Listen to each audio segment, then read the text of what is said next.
Okay, hello. How is it going? I'm gonna get started in just a couple of minutes, let some people come, but before... Sorry, I gotta mute my own Twitch so I don't hear myself a few seconds later. Cool. Great. So today we're all gonna work from the same project, so I'll post that link here. And if I could have somebody's help and just every once in a while repost this and say this is the link to the project we're working from, I think people are going to... I'm super quiet. Great. How about now? Is that better? Yeah, if somebody could repost this link every once in a while, new people are going to show up and not know what's going on. Great.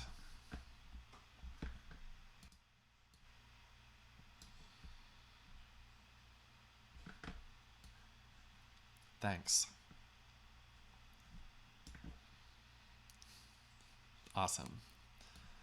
I appreciate it. And also, if anybody asks a question that you know the answer to, go ahead and answer it. It's a little hard for me to divide my attention while I'm talking and doing and chatting.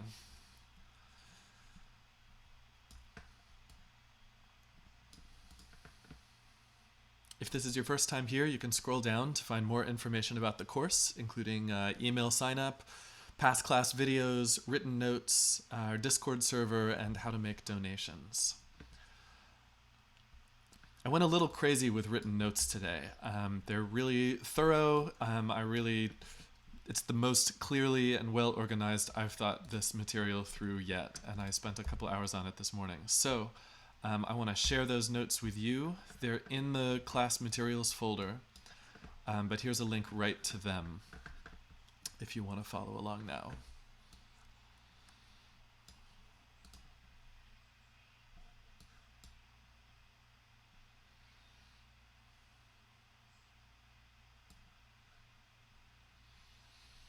Cool. Let's get started. I'm going to open up this project too.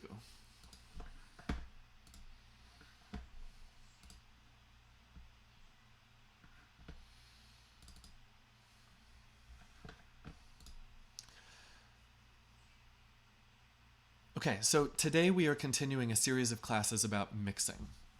Mixing is the project of making our music sound better by improving the clarity with EQ, presence with compression, and then creating a big, beautiful space for our music. This is the third class in that sequence. If you're just catching up, the last two classes are on those two topics, EQ and compression. Today is all about space. So again, I went kind of crazy with the written notes. You can download them from the Dropbox link below. I can't possibly get through all of my thoughts here in an hour, so I'm going to focus on the most important things and give us lots of hands-on practice and ear training today. So we're going to start by talking about 3D space. A good mix creates the illusion of a 3D space for our ears. You have the up-down dimension of high and low frequencies, and we talked about that extensively in the EQ class. That's the EQ spectrum from low to high. You also have left to right and front to back. So today we're going to talk about left to right and front to back. First is left to right, and we're going to do that because it's the simplest. If you've got my project open, I invite you to jump on this percussion track. Just a conga loop, and we're going to play with space. And the best tool for that is utility. So I'd like you to go to audio effects, find utility, and you can drag and drop it onto the track anywhere, or you can have the track selected and double-clicked over here, and then just double-click on utility, and it'll put it on that track. Go ahead and do that, and we'll come back in about 30 seconds.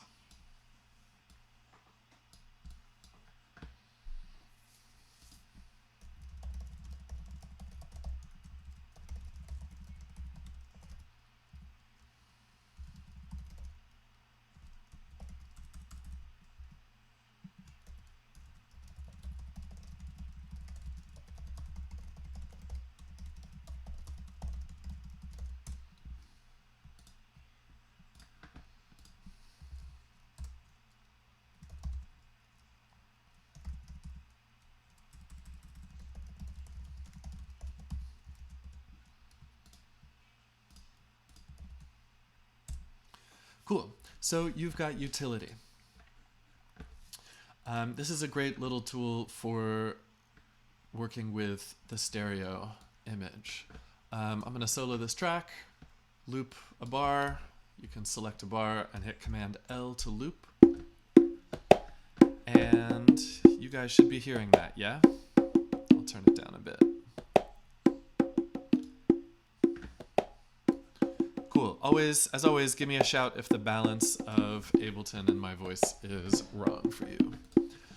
Okay, so first we're going to put it in mono. Mono means that the sound that comes out of the left ear and the right ear are exactly the same sound.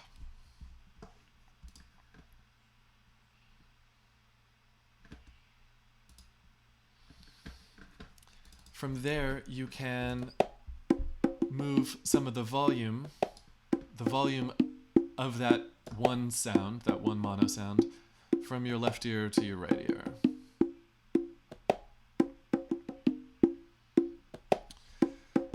So the difference between mono and stereo, this is basic, but I think it's worth talking about, is that the sound coming out of each speaker is different. And we can magnify that difference with the width or narrow it. But the key to having a wide image is to have something different coming out of the left ear and the right ear. So we're going to look at in a minute some ways to make width happen by changing what's in each ear.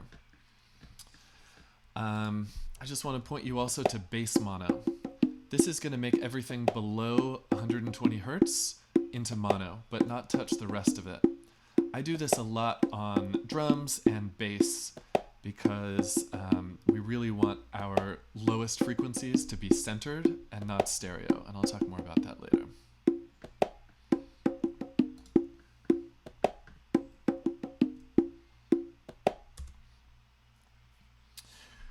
Width is, you get a wider image if the left ear and the right ear are more different. And I guess how that's being created here, I'm not totally sure. My guess is that it's taking the two channels of audio here, stereo left and right, and combining them, summing them together, the more like this, and I'm not sure if it's shifting it in time or what. If anybody knows how this is actually doing that variation, let me know. Cool. So let's do that process of adding width manually. And we can do this with delay. I do this all the time. There are a bunch of different techniques for adding width to a sound, but there's a link in my class notes to a great summary of them, but I'm going to go through the most useful one, the one I do the most. So this is a delay effect. A wide sound is one that comes differently in two ears, right? So we can do this by shifting the time of one of the channels of audio to happen at slightly later than the other one. And you can do this with a delay effect because a delay is all about delaying time, making little echoes by repeating delayed time. So I'm going to throw the delay effect on here. I'm going to switch to time mode. Sync is units of time measured in like 16th notes. Time is milliseconds, so I can get smaller amounts of time here. I'm going to turn one of these up. I'm going to turn up feedback a little bit. Feedback just is going to make the effect more pronounced. But what I really want is this one to be all the way down and the other one to be a little bit higher. And then as I turn up dry and wet, you're going to hear the difference.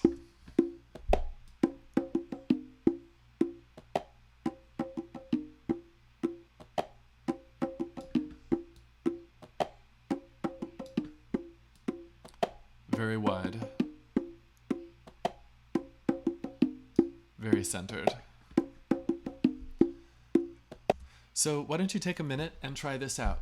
Drop a delay on, set it to time, set one to be slightly later than the other, play with the dry wet knob and the feedback knob to get some different widths on your sound. And if you don't want to do it on the conga, there's all kinds of synth tracks here. You can pick one of these and try it out.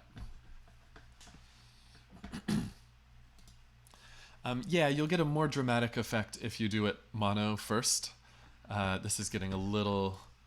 We're not getting quite such a dramatic effect because we're going from stereo from presumably 2 microphones on these congas.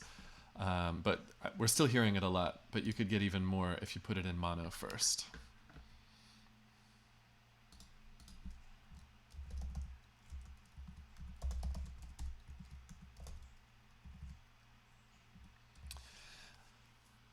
You're going to get a more pronounced effect with headphones than with monitors, but monitors, if you've placed your monitors, you know, at spread in the room, you're going to hear it there too. And Qubit Renegade, mono takes the 2 channels and sums them together and then plays that sum equally out both ears.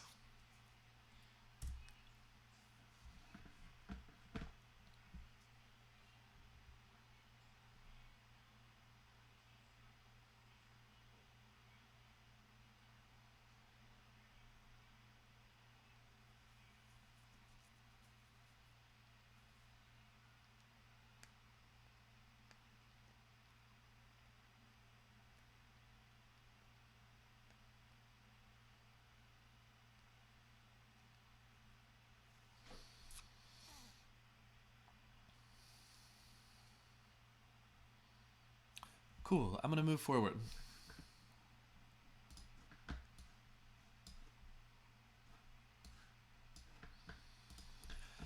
So that's how you can add width to your sounds.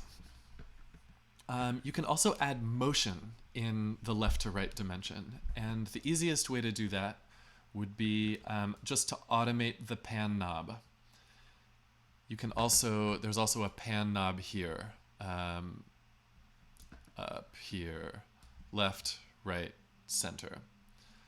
So I'm going to quickly record some automation on this loop to remind you how to do that.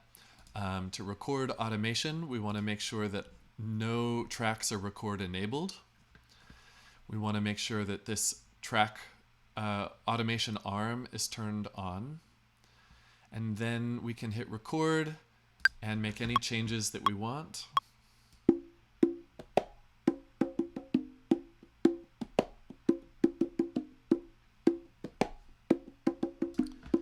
It gets pink to show me that automation is recorded.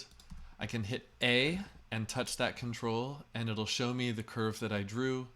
I can edit it by dragging the dots, and I can make shapes in it by selecting time, control clicking, and inserting shapes if I want to get a smooth thing like this. So we're going to keep moving forward now. And I'll show you the way to automatically do this, and then I'll let you play with whichever method you prefer. There's also an auto pan effect, and this does an LFO. An LFO is a repeating shape over time of sending the sound from one side to the other. You can choose different shapes here, and you can change the speed here. And you change the amount. This is the distance far left and right that it goes. So right now we've got a slow pan left and right, fast pan extremely far left and right, narrow. This is a way that you can also add width to your sound, is to do a really fast pan and spread it with the amount knob. Cool, so these are 2 ways that you can create motion, left and right. And I'm going to put 3 minutes on the clock and let you practice with either of these and ask questions if you have them. And I'm going to check out my brand new 3-minute timer.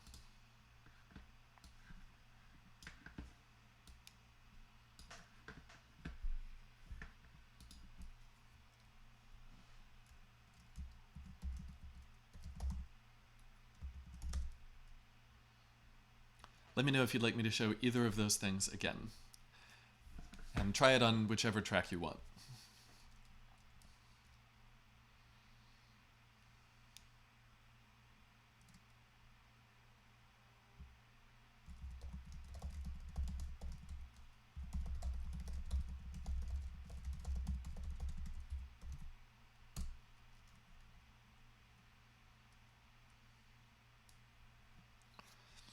I don't know if AutoPan is in Light. Take a look under Effects and see.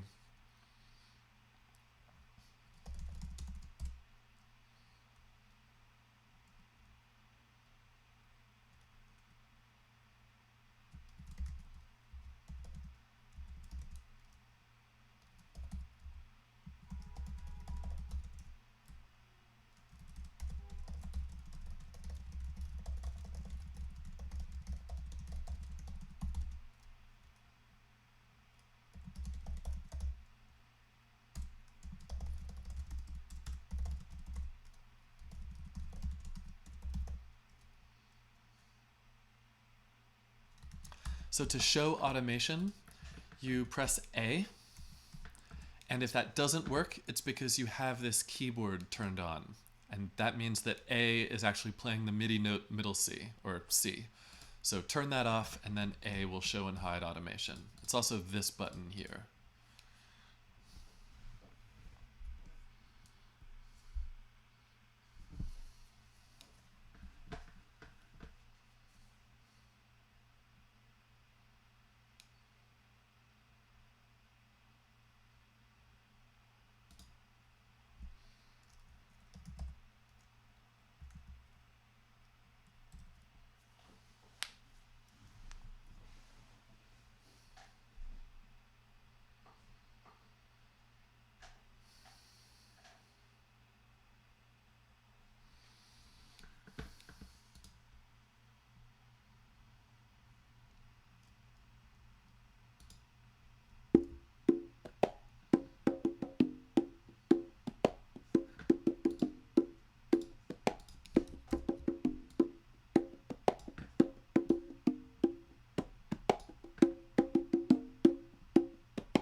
Cool. Okay, come on back. So I got a question about this thing. Phase and spin are two different modes here.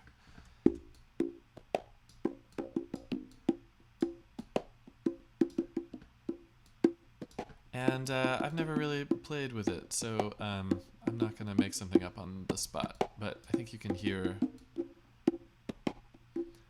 the left and the right are controlled independently here. Yeah, I need to spend a minute with this. Cool. Okay, so that's width and its motion in the left to right field.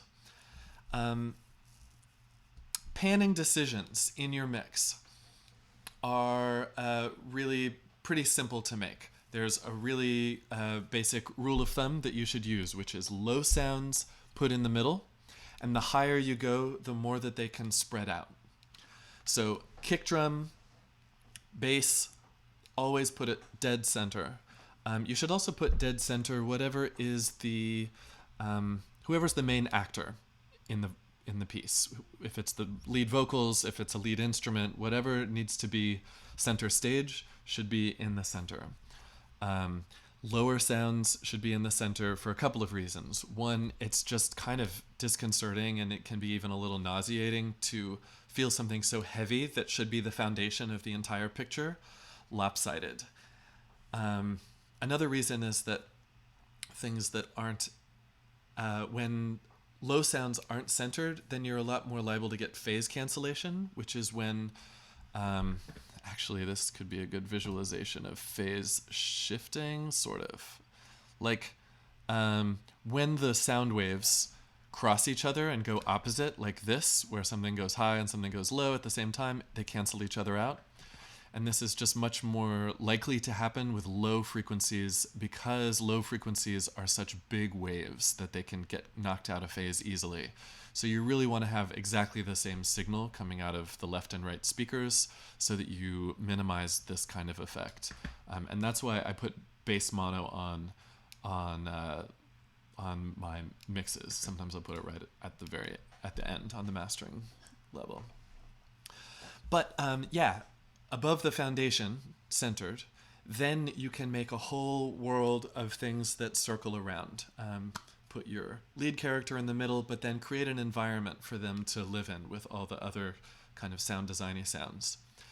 The exception to this stylistically are like jazz records and also records from like the 50s and 60s, where they were really trying for naturalism in the mixing, which would be to reproduce exactly the layout of the band on the stage. And you hear this in old Beatles records and stuff. They're really experimenting with panning, sometimes experimentally and sometimes just to say like, it's George over here on the right and it's John over here on the left, and so we're going to pan them extremely that way. And jazz albums are mixed this way too, with drums in the middle and then the different instruments positioned around to mimic a natural layout of a group.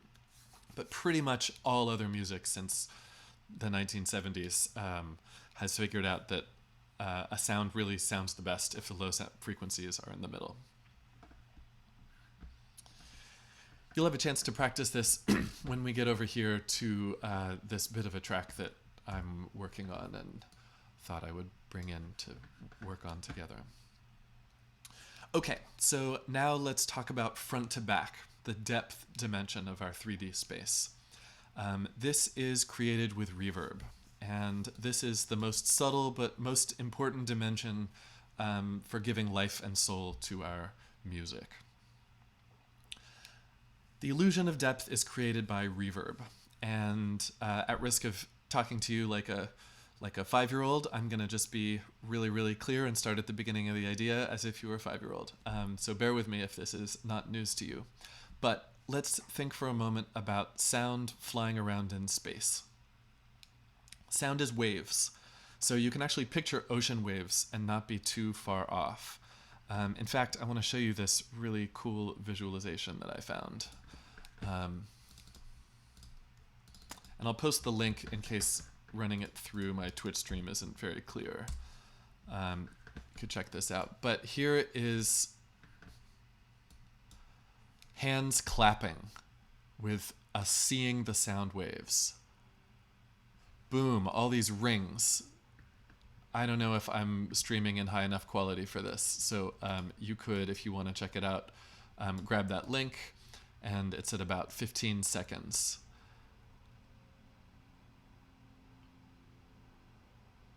Boom, I love it. It's so exciting.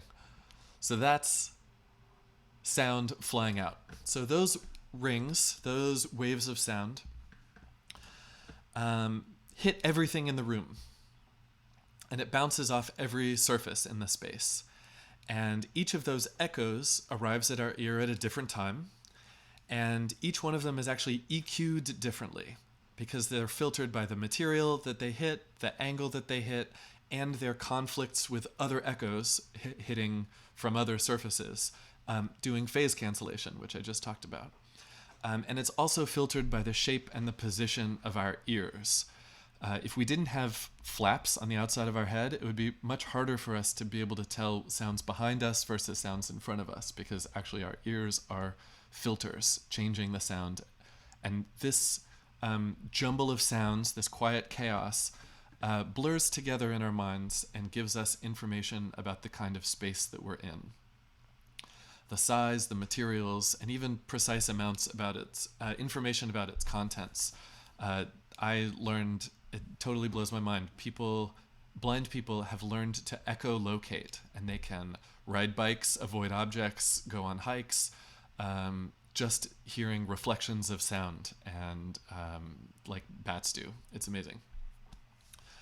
So there's a lot of information in these echoes that we never think about. And that's why reverb is so important in our production, because it's like taps into really, really deep mental skills and knowledge that are so deep in us that we don't know really how to access them unless we learn to echolocate. But it's operating all the time in all sounds that we hear. And a sound that doesn't have reverb on it is really kind of dead. It's unnatural. So there are reverb devices, software, and hardware that simulate this in a variety of ways. There's a list in the notes, and there's a link to a much more thorough discussion of all of these things. I'm not going to go into everything, but big picture, you've got natural ones of different lengths. Natural, I put in quotes because it's like the illusion of nature, but the illusion is supposed to evoke a real place. An ambience delay setting is going to be really, really short. You've got rooms, halls, cathedrals, caves. These are all just rooms of different sizes and colors. A cool thing that they used to do is have reverb chambers where they'd like build a big cement or wood box and put a speaker in it and a microphone in it and pipe sound in and record that sound. And it's a certain, I don't know, it's kind of natural and unnatural at the same time because it's not like a performance venue. It's an artificial space, but using a physical object. And there are mechanical reverbs, which have different styles. These also go back to old techniques when they were actually mechanical. You can put sound through a spring and it will sound like a kind of a reverb. You can put sound through a metal plate and it'll sound like a kind of reverb. Plates are delicious. And then you've got synthetic reverbs, and you can read more about these. The only one we're going to touch on today is gated reverb, where you, it's like a big reverb, but cuts off at a certain point, so it doesn't thicken things up. So those are all kind of presets categories that you're going to see in whatever reverb device you have. But all of them in common are going to have this idea. There's a couple of different parts that we should talk about.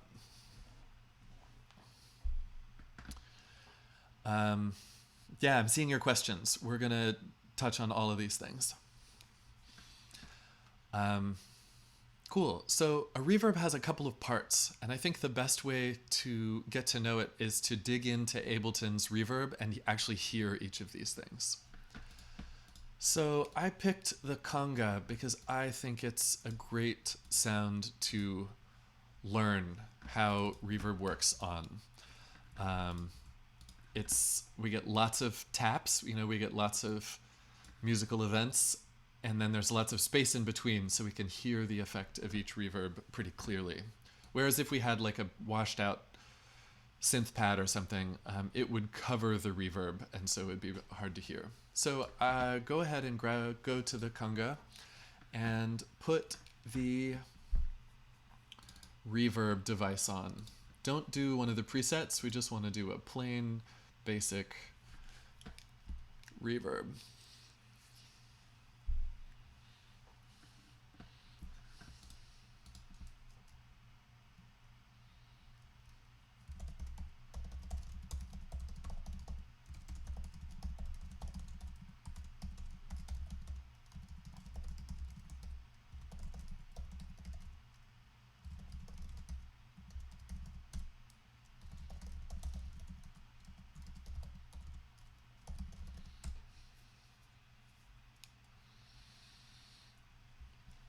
Okay, so let's get into it. Early reflections, body and tail, pre-delay, and coloration. These are the things that we're going to look at. So,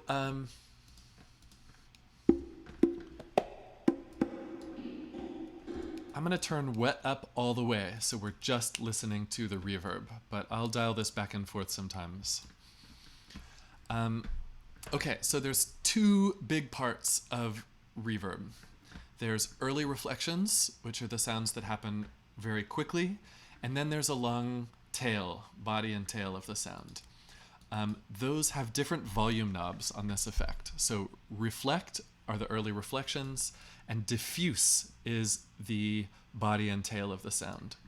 And the whole thing is actually organized into these two things. You've got our input. Think of this as its own, as a whole chain. The sound is moving through left to right. We've got the input, we've got a filter, then we've got the early reflections unit. Then we have the diffusion network, which is their word for how they make the body and tail of the sound. Then there's like a chorus unit on the reverb. There's a filter on the reverb. This is kind of like a couple of effects packed into one. So let's go one at a time. First, you've got, we'll skip filter for now. The sound comes in, and we have early reflections first. So I'm turning diffuse all the way down, so we're just going to hear early reflections.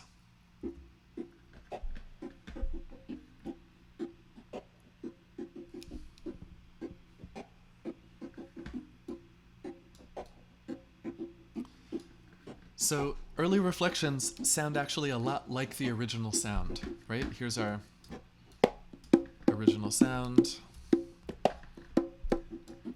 Early reflections are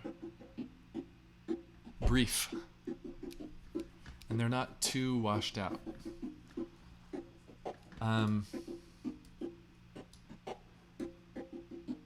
There's a shape knob on them, which can just give them different colors. Well, it kind of like, it's about their decay time.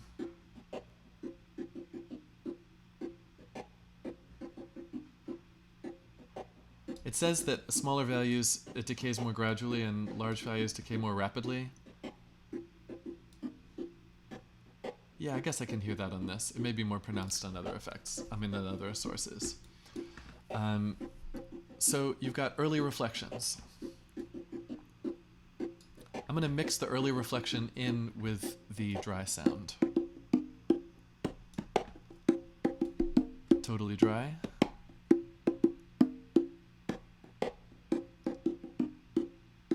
Here with the early reflections. It feels like it's in a bit of a room now.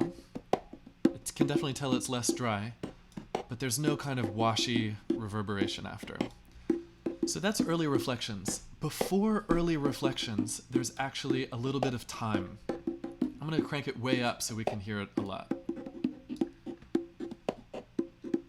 That's pretty crazy. So this early reflection is now delayed by 250 milliseconds, and we can hear it as a totally separate event.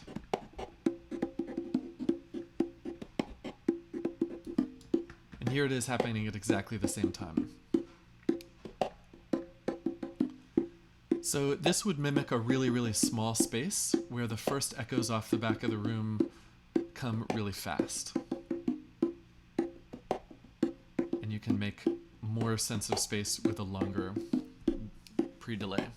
This is also useful if you feel like the reverb is interfering with the clarity of the attack of the sound. Just put a little more pre-delay so that the attack can happen alone, and then the reverb kicks in. But of course, if you do too much, you're going to start messing with the rhythms of the material.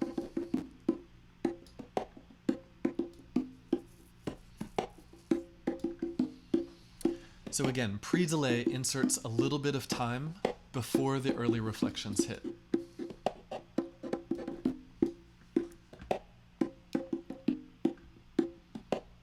You with me? Cool. So early reflections have also this spin section, which is like an effect that you can put on the early reflections. And it's a amplitude modulation I believe, or frequency modulation. Anyway, it's like shaking it really, really fast in a subtle way.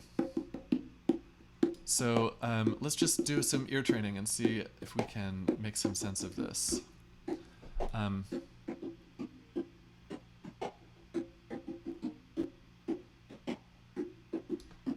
It's just changing the shape of them. And there's not a good way for me to describe what that change is, and I don't have any good rules for you, like what you should set it to or something. I think it's just something that you can play with as you're designing things to find something that you like. So I'm hearing some, in different ones of these, more or less higher frequencies.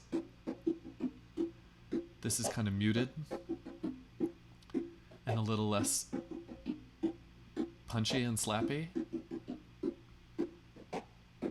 And that's brighter and slappier. So it's just a different way that you can color this early reflection.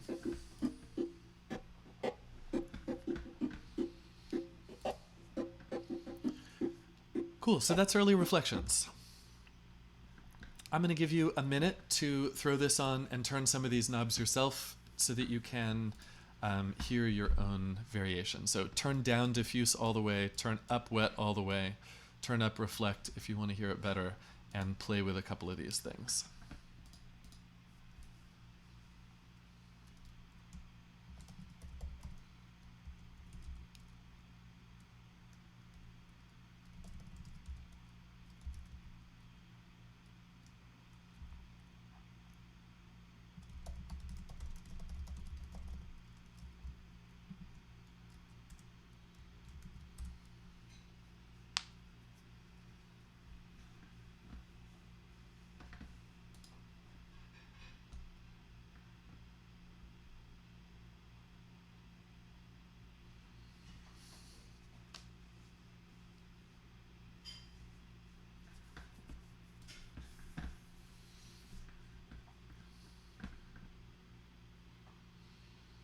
Cool, come on back. So let's talk about the middle here. Under global, you'll see that you have some options for quality. High is going to use more CPU and sound better. Eco is going to use the least and sound the least good. So if you are always managing CPU, which is measured up here, this is a way you can control for that. Okay, so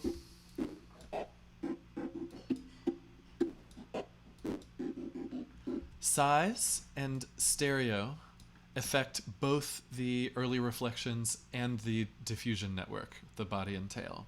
So that's why they're under global. A bigger room is going to have different quality to the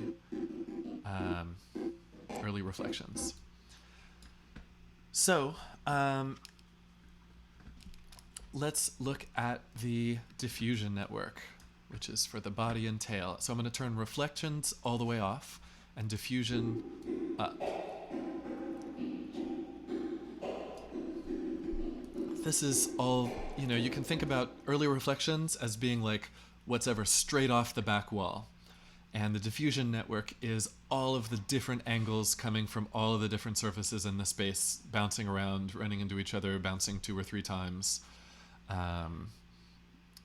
And making a much more diffuse, long sound. So I'm going to turn off the filter for now and turn off the chorus. So for controlling this, we've got a decay time, which is just how long from an initial sound until there's no sound left. And then you also have size, which is kind of similar. These interact but aren't quite the same.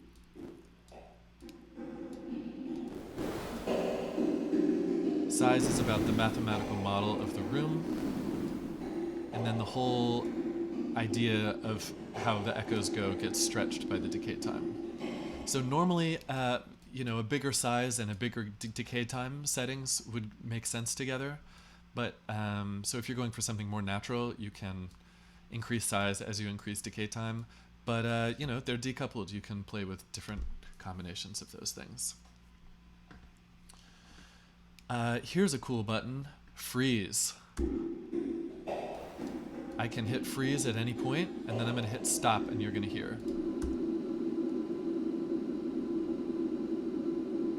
We get reverb forever until we let go. So that's a cool effect that you can use at different times if you want to like really smear something out into the background.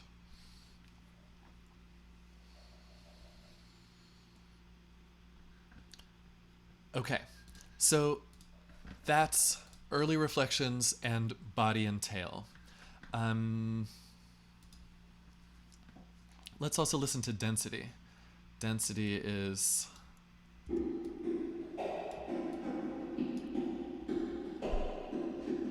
thinner echoes, thicker echoes. I think it's just like more surfaces, more copies of the sound.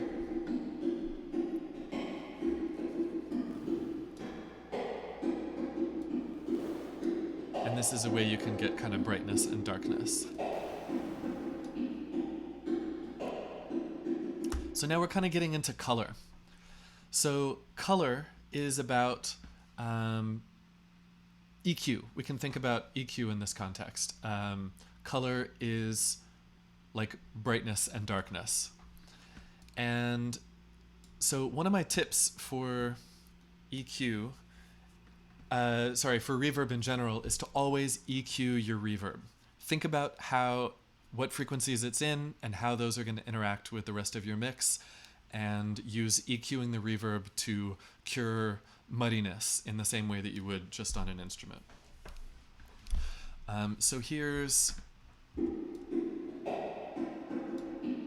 a filter on the output of the sound. And so if we want a brighter sound,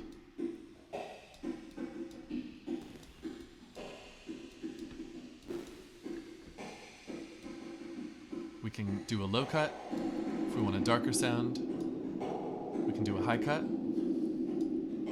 Careful as you go darker. This is territory that always gets muddy, and you have to think about keeping clear.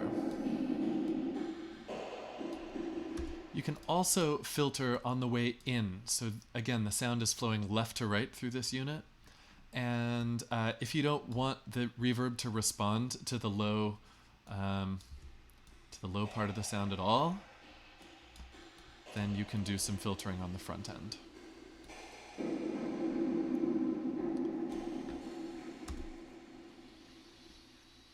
The last thing here is chorus. So chorus, I described last class. It's taking the same copies of the same sound and modulating them against each other like this. So you get phase cancellation, changing phase cancellation at different frequencies. So basically it like adds motion inside the frequency spectrum without changing really the content of the sound. So I'm gonna see if I can do it with a frozen sound. So let's get a big smack and I'll freeze it.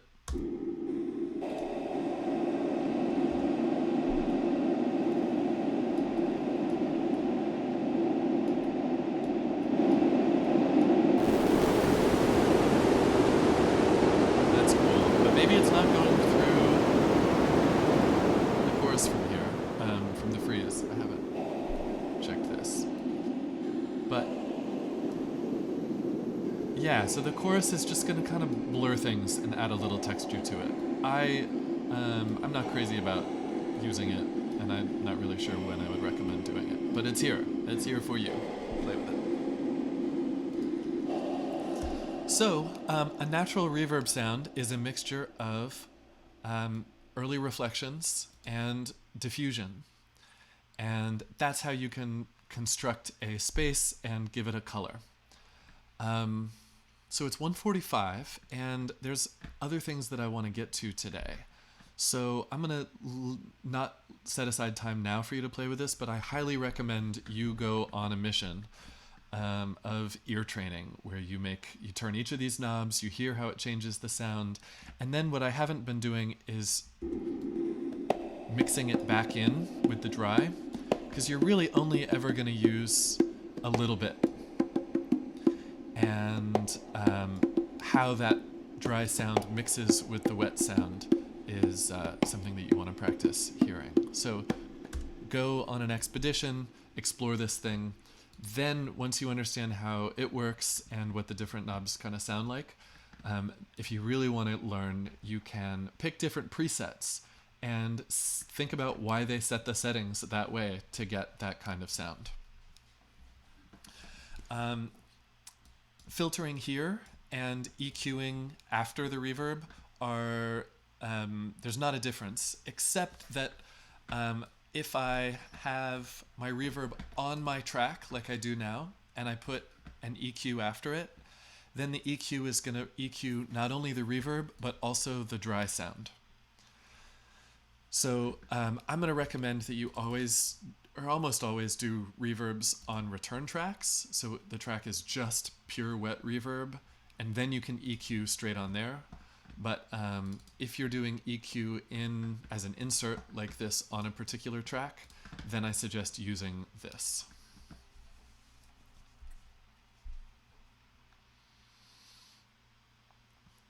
Cool, so that is a deep dive on reverb. I'm going to get into practical advice, and I think it's going to answer a lot of these questions that I'm seeing up.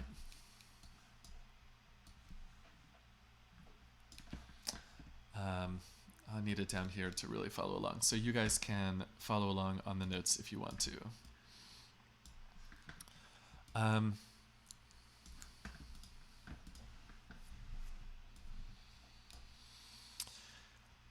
Okay. First thing is setting the wet-dry level. Somebody told me a long time ago, and I still think this is a good rule of thumb, turn it up until you can hear it, and then turn it down a little bit.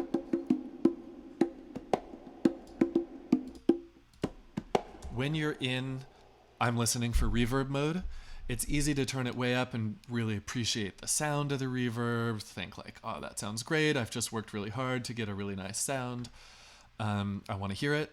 But if you do that on every track, it's going to just be too much, and you're going to get an indistinct, blurry mix. So always turn it up so that it's noticeable, and then turn it down so that it becomes more subliminal.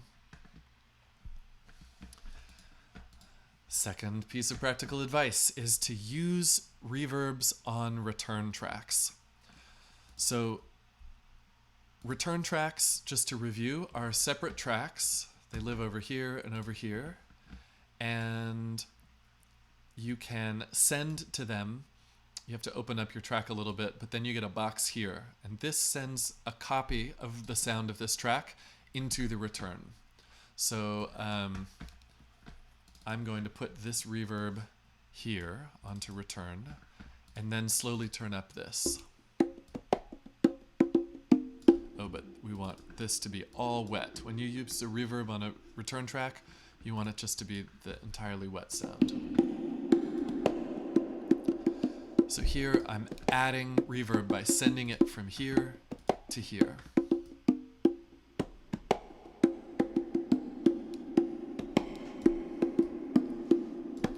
So my workflow is to actually create a couple of different reverbs on a couple of different return tracks. So I just made those return tracks with Command Option T. And I put one reverb on one. Maybe I'll put a contrasting reverb on another. So that one's pretty big. I'll put a small one. I'll take big room and make it small. And then maybe I'll do like a synthetic one. I could, pull a plug-in or something. I don't know, call it this. And then I've got 3 up here, and I can send different combinations of my sound to those. This is the right way to layer different reverbs. It's not a bad idea to layer different reverbs. You can get really beautiful sounds by mixing a couple of these, and my favorite producers do this for sure. But you never want to reverb a reverb. This is a bad idea. this is already a big blurry sound, and if you blur every little bit of this big blurry sound with another blurry sound, you're just going to get mud. So don't do them in series like this. Do them in parallel like this. Multiple return tracks, different reverbs on each, and make them highly contrasting. There's no point in having two similar reverbs like this. And then dial in different combinations to get the sound that you want. People often ask, where do you put reverb on the chain? If you have a bunch of effects in a row, I think you should put it at the end. Here's the reason why. Like, imagine you have a delay on here. A delay, you want all those copies of the sound to be on the clean sound, and then put all of those copies of the sound into your environment. If you put delay after the reverb, then every little bit of washy echo is also getting echoed by the delay, and it just gets super, super muddy. I touched on this before. Next tip, if your reverb feels like it's getting in the way of the punchiness of the sound, turn up the pre-delay so the reverb happens a little bit later and the punch and the initial transient can get through. This is kind of like having a slower attack on your compressor. Have it start doing its thing a little bit later so the initial transients can get through cleanly. And the opposite is true. If things are a little too blurry, if you've got a part that has really important rhythmic information, but the reverb seems to be blurring it, first of all, probably you want a smaller reverb and less of it. Second of all, you can turn down the pre-delay to get things tighter. And here is the next idea. Big rule of thumb. Short sounds, short reverb. Long sounds, long reverb. If I have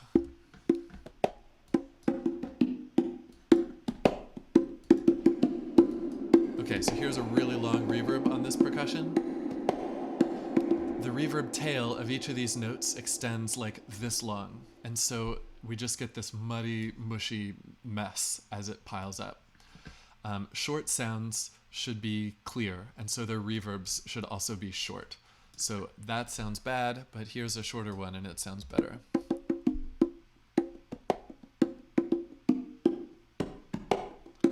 It just gives a little life to it without washing out the in-between space with sound. On longer sounds, and you can try this on these synth tracks that I made, on longer sounds, then long reverb makes a lot of sense and it can be a really beautiful effect. Next tip is drums. Don't put your entire drum kit through a single reverb. It's going to wash it out. It's not the right call. And I'm going to walk that back a little bit. These sends are a great way to glue all of your sounds together. If your sounds feel like they're on all different layers and they don't fit together, then a little bit of all of your tracks, or different amounts of each of your tracks, into the same reverb is going to glue them together. And that's a really great part of a nice mix.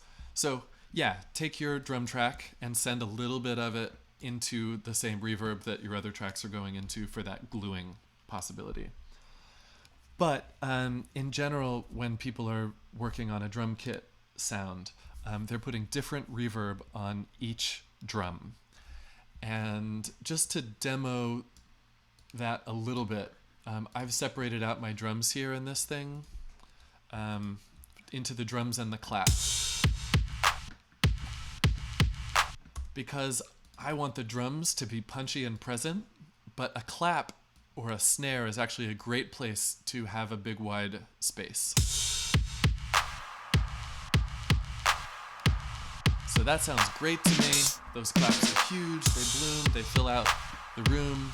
I mean, that's way too much, but yeah. But if I put that on the whole drum kit,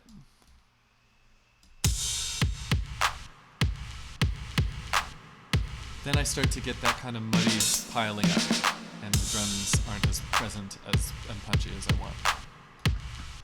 So I found a great article with tips about how to think about reverb on each of your drums. So check that out here. And here's my kind of summary of my thinking about it. So you can also use delay to create space. Delays are also echoes, and so they're kind of like lots of early reflections, but no diffusion is one way to think about it. It's lots of similar copies fading away. So you can create space with reverb. You can also create space with delays. And one really common use for that is a slapback delay, where you've got a really short echo time. So here's the clap.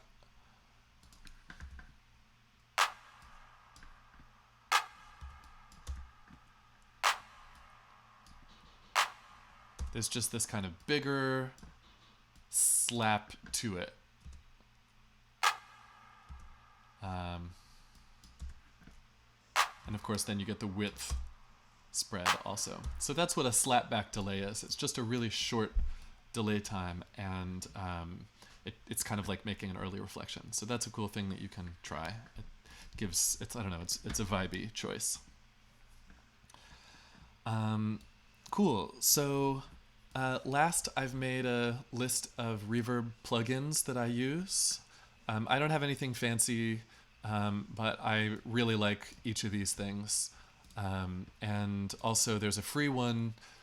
If you have Max for Live, get the Convolution Reverb. It's part of the Max for Live Essentials, or Big 3, I think it's also part of. These are packs that you can download going to your account on ableton.com. This is also a great resource for free stuff. And then these are things that I personally like. So, let me tell you about this track. So this is a collaboration between me and my friend Carl Runneberg, who's an awesome percussionist and composer. And he was actually a computer programming student of mine a couple of years ago at the New School in a music programming class.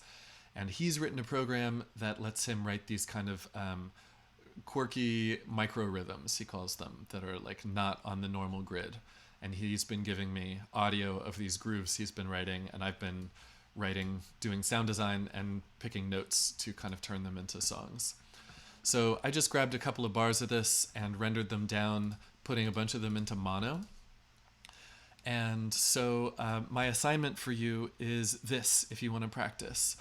Take this and turn it into a big 3D space. Use width, use panning, use delay, use reverb, and think about how you want to organize it. Lead probably in the center, pad probably spread around to be like a warm embrace around the lead. Think about what parts of the percussion you want to be in the space. More reverb puts things more in the distance, as well as volume puts things more in the distance, as well as softening the attack of sounds puts them more in the distance. And last, long sounds feel like they're more in the distance.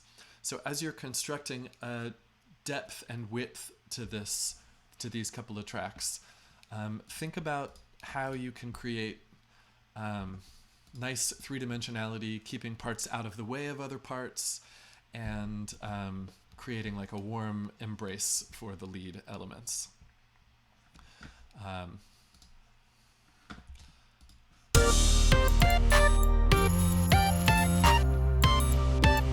So, thank you for coming. That's the class. Again, so much material. Sorry to rush a little bit. We could go more in depth if you want in the future. Always down for requests for classes that come up. Check out the notes. Do some research on your own. But the best research you're going to do is just ear training on whatever reverbs you have. So I'm going to stick around for a little bit and answer questions. But if this was useful for you, come on back. I'm here Tuesdays, Thursdays, and Saturdays at 1 p.m. You can learn more about that below. I'd appreciate it if you hit the follow button. Is it a heart? I always forget. I'm still new to Twitch. To follow me here. If you want email updates, there's a link down below. Past classes, links down below. And if you want to shoot me a donation, I'd appreciate it. Thanks.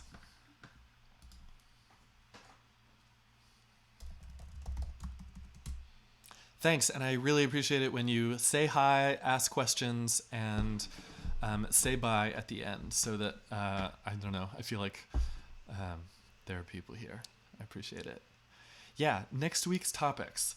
No, I don't have a schedule yet. I'm still kind of thinking this bit by bit, so I will get back to you about that. But it's going to be fun, whatever it is, I promise. Oh, yeah. Just got a question about modulating time-based effects so they evolve slowly and organically over a long period of time. This is a big topic here that I did not get to today. Yeah, there's two ways to do this. You can automate room size and wet dry and, automate things about the reverb so that it's different at different times. For example,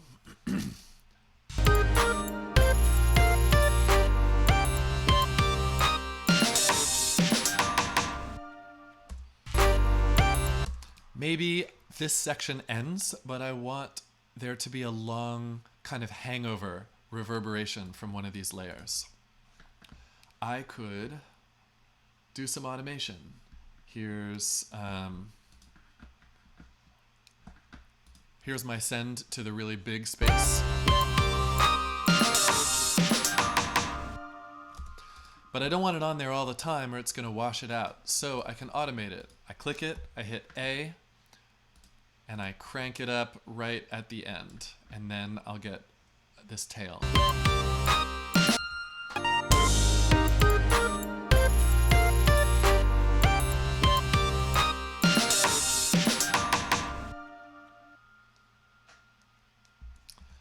And if this were a longer reverb, maybe I also automate the freeze button.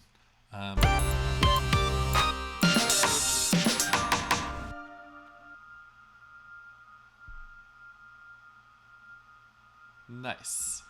Maybe I'd want to put that a little earlier.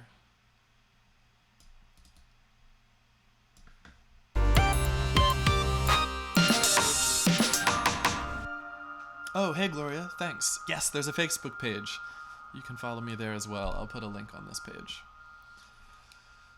Cool, so that's just a common thing that you might want to modulate over time to get some variety in the reverb in the track. You also a common thing to do would be to ramp up the amount of reverb or the size of the room as you're doing a big build-up, and it kind of makes this like world is opening up, world shaking effect. Other ideas, I could show you. Let's see. I did a tutorial a while back that had some cool, really micro. Let me pull this up. Micro editing of reverb automation that I thought was really cool. I can show you that real fast.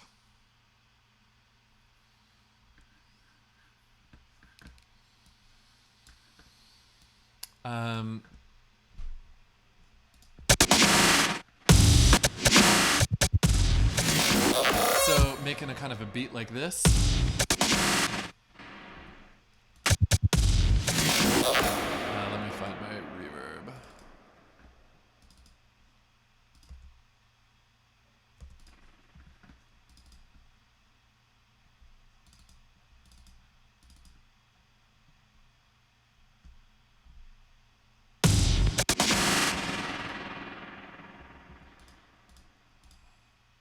What? Oh, it's on the group. Okay. Making curves like this in a drum beat.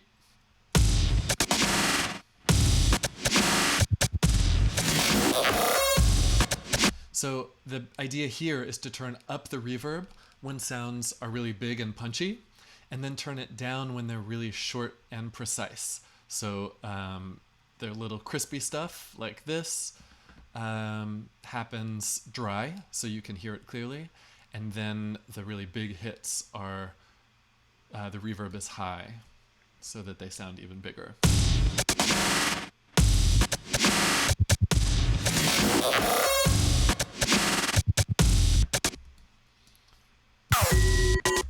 So that's another idea for changing reverb things over time to create some variety. You also might want to just amp up a little bit of wetness, like in a chorus or in your breakdown. The breakdown sections of dance tracks are also extra reverby, so that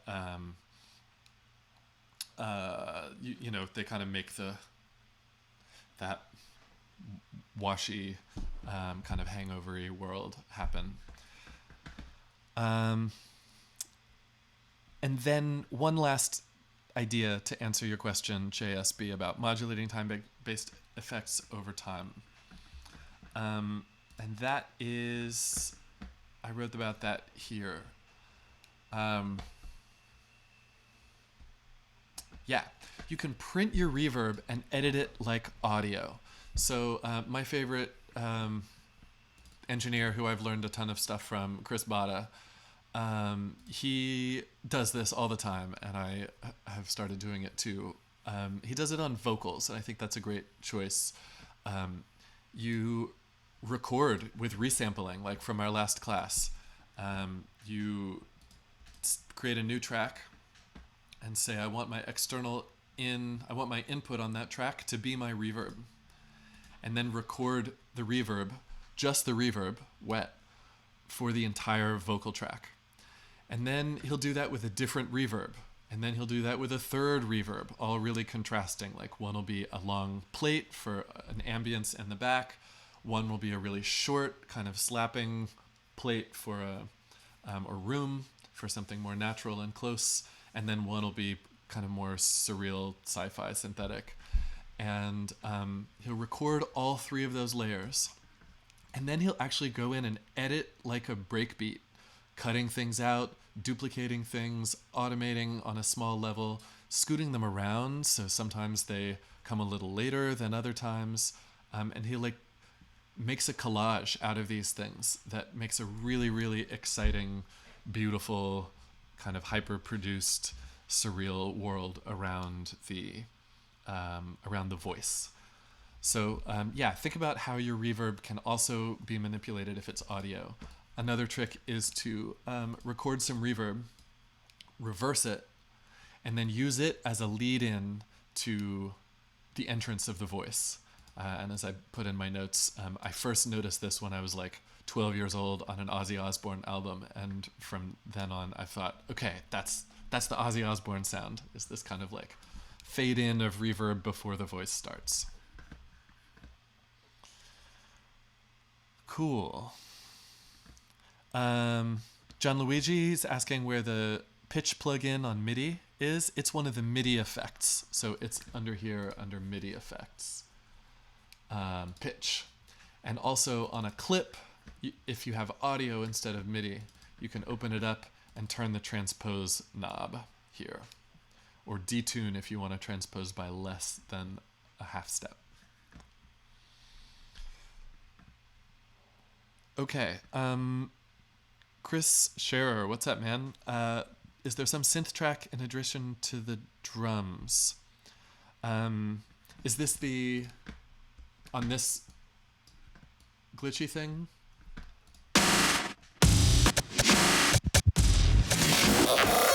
So this, I can rip off this guy's tutorial for you sometime, or you can go watch it. We'll probably do a combination of both, but very cool technique. It's all of these synthy sounds are done with drum breaks. This is just some random drum loop warped into texture mode, and then you hit ×2 as far as it will go. Right? This is a super stretched out, warped sound. Texture, you turn down grain size, and it gets all glitchy like this. So yeah, this is drums slowed way down in warp texture mode. Mess with the grain size to get different patterns and textures, and then you just record MIDI beats in, and then decorate with lots and lots of automation, and write a bass part, and then you can resample that and chop it up to make more details, and then you can resample that to chop it up to make more details. Yeah. Okay, next question. Oh yeah, so one more, I'm going to loop back to the transpose for a build-up.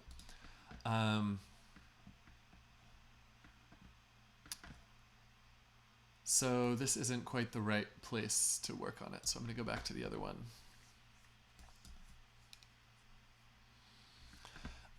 To transpose over time, John Luigi, you're going to want to watch this because it's exactly what you were looking for. Okay. So I've got this pad. I can open it up so that it's down here. Then I go down under clip to the envelope button. Turn this on. And we have another panel here for envelopes. I can then hit the transpose button, just click it, and it'll get selected here. It'll say on the clip, this is the clip area, the transpose knob. And then I can double click at the beginning, double click at the end, and make a ramp. You probably also want to switch into complex mode to get a smooth transposition.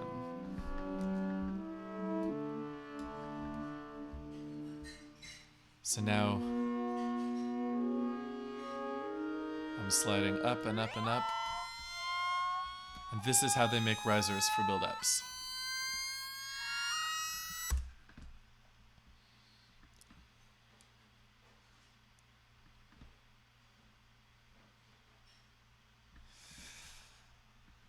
Okay, Zlapidus, which sounds like a cool dinosaur name. When you are designing a reverb space, do you usually do it while listening to the completely wet sound only to shape its character, or do I typically listen to a mix of the dry and wet sounds as I'd probably actually hear it? I go back and forth. It's really helpful to hear the wet sound as you're turning knobs and wondering what does what. But and you know, you want to get a beautiful sound, so you want to make sure that the sound there is beautiful. But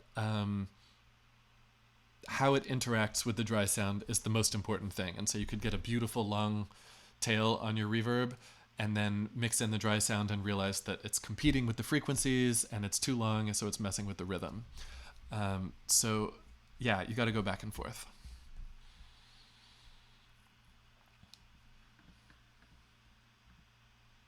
Cool. Thanks so much, Cyberlam. Thanks for showing up. See you, Chris.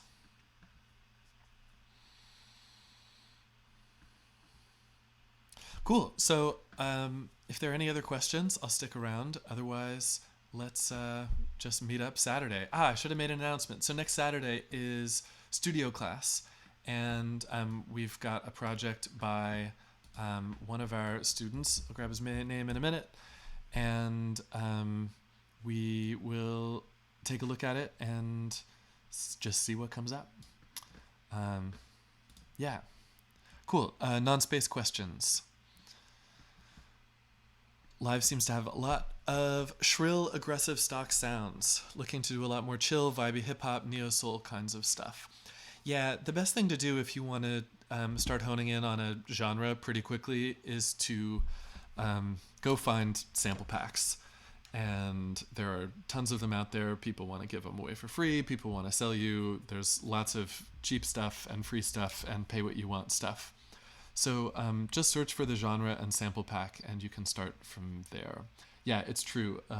The built-in Ableton instruments I almost never use anymore. They I'm sure you can do all kinds of cool stuff with them, but I don't know, they're never quite what I'm looking for. But you can also think about how, these are unfiltered sounds. So you can learn some sound design stuff and make things into what you want. So like this is kind of bright and fuzzy, but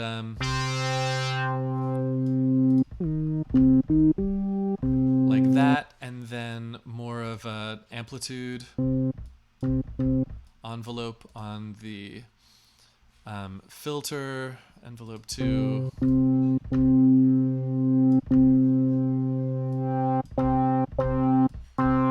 I don't know, you can play with it to get a more vibey sound, usually by filtering down some of the high frequencies and putting effects on it. So all of these are in their brightest, nastiest versions, but all of them can sound more chill if you EQ them like.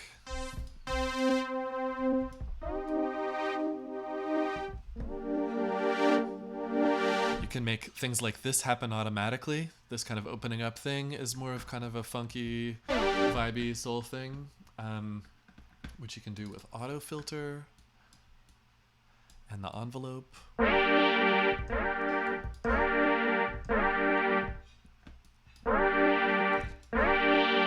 That's kind of an opening up that's happening over this amount of time. So anyway, you can mess with these sounds and maybe get things that you like better. Gabriella. Yeah, so I'm not quite sure. You could be more specific about order. I did see you ask about the order of my return tracks. And return tracks all happen in parallel, so the order doesn't actually matter. But having a personal convention kind of helps. Like I like A, B, and C to be my 3 different reverbs for a track, and then other stuff after that, just from my own sanity, kind of trying to keep these consistent project to project helps. Order of my sends, that's what you said. Not I misread it as sounds. Yeah, Valhalla. I don't know. I gotta say I'm not like a super reverb connoisseur at this point, so I don't think I could tell you something really specific, except that when I use the Valhalla reverb, it sounds great. As with the other ones that I have, they all sound better to me than the Ableton one. But the Ableton one I used to think was really not good, but I just didn't actually know how to use it, and you can get some beautiful sound out of it too. A difference between clip view and arrangement mode compared to session. Like if I put a MIDI track in when in the arrangement mode and switch to session, the MIDI info isn't there. Yeah, okay, so these are 2 different workspaces. This workspace is great for writing. It's great for free play. What's different about this space is that it's non-linear. You can work with materials and not worry about what order they go in, which is for me an important part of an early stage of a creative process. So yeah, the material here is not reflected in the material here. They're different workspaces. You can move between them really easily though, just by clicking and dragging. So I've picked this up, like I'm going to drop it over here, and while I'm holding it, I hit tab, and I can drop it here. Same in the reverse, and also you can, I'll show you. So this is how you can do it one by one. If I wanted to bring all of these things over, I can do it and say, consolidate time to new scene. And I'll actually print new audio of exactly what's in here, whatever it is, and make a new scene that if I hit play here, plays exactly whatever was here. And then similarly, you can do wholesale transfer of stuff here to here with the record button. So I'm going to hit record and give a performance.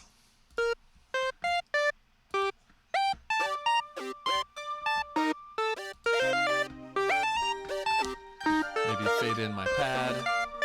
I mean, this music's kind of crazy because the rhythms are not normal rhythms and now they're all out of sync, but... And then I can change effects, I can... whatever, while I'm recording. And everything that I've done ends up over here. One thing to notice is that when I've been working in this view goes gray or partially gray. And now when I hit play here, actually this stuff is going to play rather than this arrangement. So there's an orange button that whenever it appears, you should probably click it.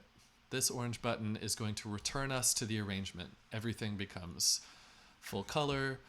All of these things turn off, and now what we see here is what we're going to hear when we hit play.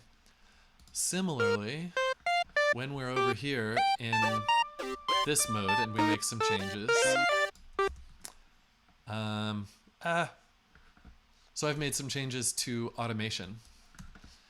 This is an orange button, same color orange. That means the automation that is recorded on the tracks is not going to play because you've overridden it with some current choice that you've made. And if you want to return to your automation, like here, I changed the volume, so this curve isn't happening anymore. But I can click this button and that curve will become active again. There's also a return to session view button over here. Same thing. If it's orange, click it, and then you'll fully be in this environment.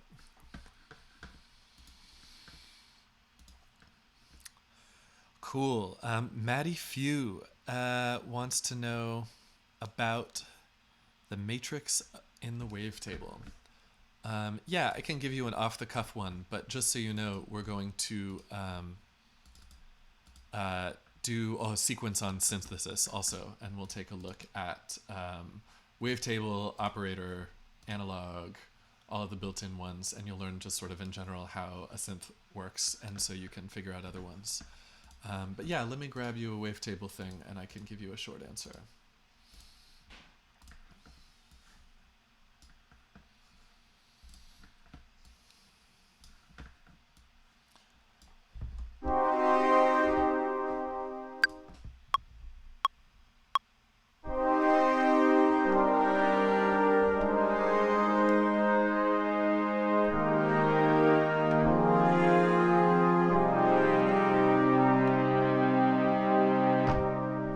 Okay, so there's some material. We'll loop it and have this to work against.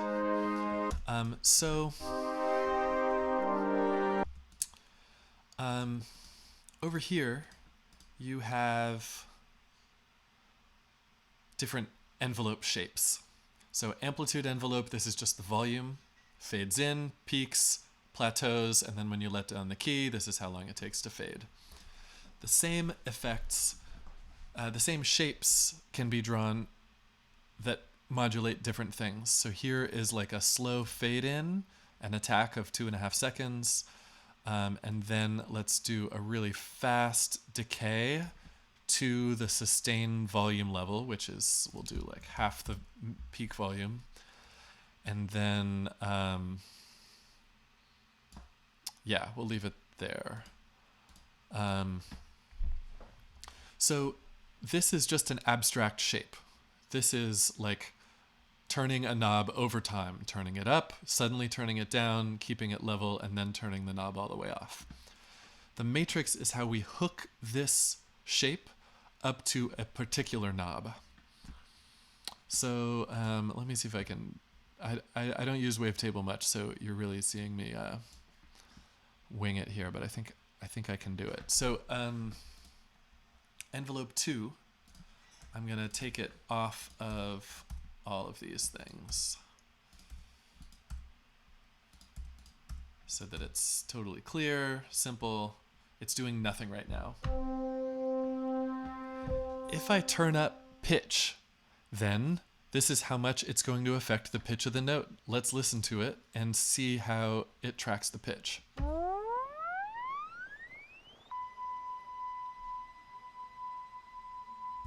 See you. Thanks, Trabs. So does that make sense? The pitch is now doing that shape. And if I turn it way down, it'll do it, but in a more subtle way.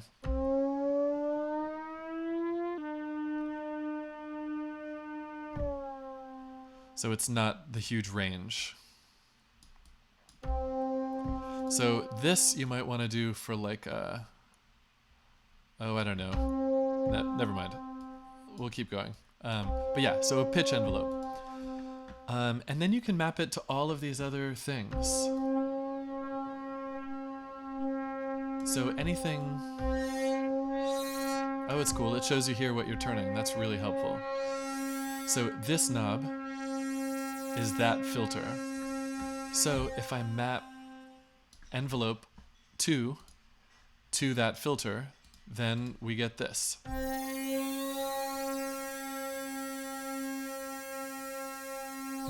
Oh, envelope 2.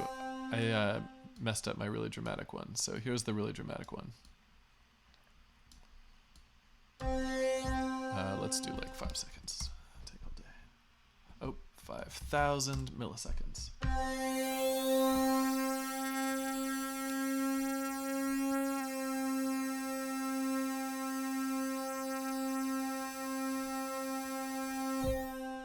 Huh. I expect a jump down.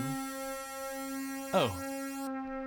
Okay, so there's just another layer of thing happening here that I don't quite understand at the moment, but I think this jump up, ramp up, jump down, plateau, let go when I release the key. So the same thing, so those are envelopes onto mapping envelopes to different parameters. And again, you can just turn the knob and it'll show you where it is, and you can turn it up if you want that shape to control it. And then the other modulation is LFO. So LFO1, we can say we want a really wide sine wave, and we want it to go 1 per bar is what this is. So that LFO1, let's map to pitch. And Y.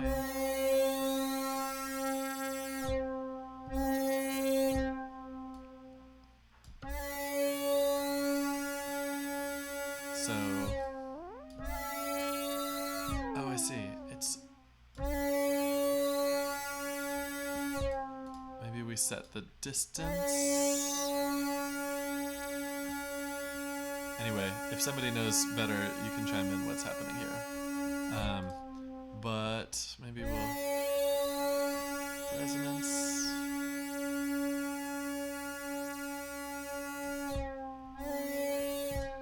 Okay, so there's something that I'm missing, but that is the basic idea. You map this shape to some parameter, and it'll change it over time. And it's interacting with, amount. Oh no, that's unison. Never mind. Okay, so table that. I'll give you a great class on this sometime in the future.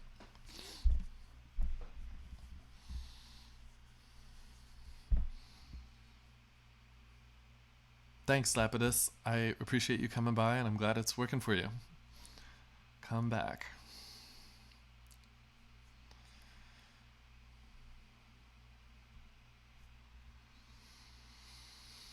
Cool.